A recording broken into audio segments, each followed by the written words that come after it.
नमस्कार, आप देख रहे हैं हल्ला बोल टीवी। मैं हूं दीपक शर्मा। एक समय था जब नेता गुजारिश करते थे मीडिया के साथियों से कि मेरा नाम सीएम पद के लिए, मेरा नाम मंत्री पद के लिए चलाइए ताकि मेरी जगह मजबूत हो। लेकिन एक समय आज है जब जिन लोगों को ये लगता है कि उनका नाम कंसीडर किया जा सकता है, वे मीडिया के साथियों से अपील कर रहे हैं सीक्रेटली, गोपनीय रूप से, कि मेरा नाम सीएम पद की रेस में मेरा नाम मत चलाइए वरना बनता खेल भी बिगड़ जाएगा। ये नरेंद्र मोदी और अमित शाह की भाजपा है।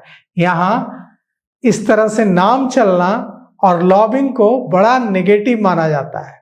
तो बिहार की राजनीति में इन दिनों सबसे बड़ा सवाल यही बन गया है कि मुख्यमंत्री नीतीश कुमार जब पद छोड़ने वाले हैं तो राज्य की कमान किसके हाथों में जाएगी, कौन बनेगा बिहार का अगला मुख्यमंत्री, इस पर चर्चा तेज है। राजनीतिक विश्लेषकों का मानना है कि नीतीश कुमार को रिप्लेस करना कोई आसान काम नहीं है, इसलिए सरप्राइज एलिमेंट हावी होगा और Bharatiya Janata party RSS background का कोई ऐसा नाम सामने आएगा जिस पर कोई उम्मीद भी नहीं, जिस पर कोई लाइमलाइट नहीं थी। अचानक से कोई हीरा खोजकर निकाला जाएगा भारतीय जनता पार्टी और आरएसएस की ओर से। बिहार भाजपा के कई वरिष्ठ नेताओं से हमने बात की तो उनका कहना है कि पटना में किसी को कुछ नहीं मालूम है, सब अटकलें लगा रहे हैं। सारा फैसला नितिन नवीन, अमित शाह और नरेंद्र मोदी तीनों मिलकर ही करेंगे। नितिन नवीन को भी बस सूचना दी जाएगी, फैसला तो नरेंद्र मोदी और अमित शाह लेंगे। अब सवाल यह उठता है कि जब फैसला दिल्ली में होना है कि बिहार का मुख्यमंत्री कौन होगा, तो पटना में क्या सिर्फ अटकलें लग रही हैं? और भारतीय जनता पार्टी की राजनीति में सरप्राइज एलिमेंट इतना अहम क्यों हो गया है? जिन नेताओं का नाम मीडिया में ज्यादा चलने लगता है, अंतिम समय में उनका नाम ही लिस्ट से बाहर हो जाता है। कई नेता जो मुख्यमंत्री पद की रेस में माने जा रहे हैं, वे अपने मीडिया के मित्रों से अपील कर रहे हैं कि मेरा नाम ज्यादा मत चलाइए, बनाने का मन भी होगा तो ज्यादा नाम चलता देख नहीं बनाएंगे। यह नरेंद्र मोदी की भाजपा है या अमित शाह की भाजपा है, नाम चलना नेगेटिव हो जाता है। भाजपा के कई नेता कह रहे हैं कि जब केंद्रीय मंत्रिमंडल का विस्तार हो रहा था तब भी कई नेताओं ने मीडिया के साथियों से अनुरोध किया था कि उनका नाम खबरों में न चलाया जाए, और इस बार भी ऐसे अनुरोध किए जा रहे हैं। लग रहा है कि ज्यादा नाम चलेगा तो संभावना कम हो जाएगी। बिहार के मुख्यमंत्री पद के लिए जो फैसला होगा वो इतना आसान होगा भी नहीं, क्योंकि नीतीश कुमार को रिप्लेस करना होगा। हर चाल ढाल, फैसले, मीटिंग, हर चीज में जो नया मुख्यमंत्री बनेगा उसकी तुलना नीतीश कुमार से होगी कि नीतीश कुमार के जमाने में ऐसा होता था और ये साहब ऐसा कर रहे हैं। तो जो नया मुख्यमंत्री होगा उसकी चुनौतियां कम नहीं होंगी, बल्कि साबित करना होगा उनको अपने एक एक कदम से।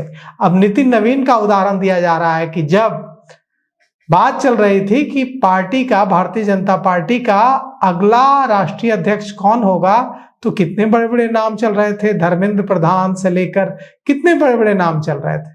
लेकिन क्या हुआ, नितिन नवीन बने अध्यक्ष। नितिन नवीन के नाम की कोई चर्चा भी नहीं थी। जब राज्यसभा कैंडिडेट की चर्चा हो रही थी तो पवन सिंह के नाम की चर्चा थी, रोज खबर चलती थी, अखबारों में छपती थी, न्यूज चैनलों में चलती थी कि पवन सिंह का नाम राज्यसभा कैंडिडेट के लिए फाइनल। अब पवन सिंह कहाँ हैं? शिवेश राम और नितिन नवीन राज्यसभा के कैंडिडेट हैं भारतीय जनता पार्टी के। उपेंद्र कुशवाहा कैंडिडेट हैं। उपेंद्र कुशवाहा का नाम रोज मीडिया में कट जाता था और रोज पवन सिंह का नाम फाइनल हो जाता था। आज पवन सिंह का नाम कोई ले रहा है? पवन सिंह कहाँ है किसी को नहीं पता। तो इसी तरह से ये जितने भी नाम चल रहे हैं, ये सारे नाम लिस्ट में जो अभी दिख रहे हैं वो पीछे छूट सकते हैं और कोई चौंकाने वाला नाम सामने आ सकता है, क्योंकि पार्टी ऐसी व्यक्ति को जिम्मेदारी देगी जो भारतीय जनता पार्टी को 2030 में चुनाव जीतकर दिखाए। और इसके लिए ये जरूरी है कि भारतीय जनता पार्टी किसी अति पिछड़ा को बिहार का मुख्यमंत्री बनाए और वैश्य, तेली जाति के या कमोली जाति के किसी नेता को बनाने की संभावना है मुख्यमंत्री इस बार। आप सोचिए कि अगर नीतीश कुमार की पसंद इसमें देखनी होती तो सुशील मोदी को बिहार से बाहर किया जाता। सुशील मोदी को बिहार से बाहर सिर्फ और सिर्फ इसलिए किया गया था क्योंकि उनकी नीतीश कुमार से बहुत अच्छी ट्यूनिंग थी, उनकी नीतीश कुमार से बेहद नजदीकी थी और सिर्फ इसी वजह से सुशील मोदी को बिहार की राजनीति से हटाकर राज्यसभा भेज दिया गया था, क्योंकि भारतीय जनता पार्टी बिहार में नीतीश कुमार की राजनीतिक छाया से बाहर निकलना चाहती है। और सबसे बड़ी बात यह है कि ऐसा तभी होगा जब ईबीसी से मुख्यमंत्री होगा। ओबीसी का कोई मुख्यमंत्री नीतीश कुमार की छाया से मुक्त हो जाए, ऐसा नहीं हो सकता। ईबीसी का कोई मुख्यमंत्री अगर बनता है तो वो अपना जनाधार बना सकता है।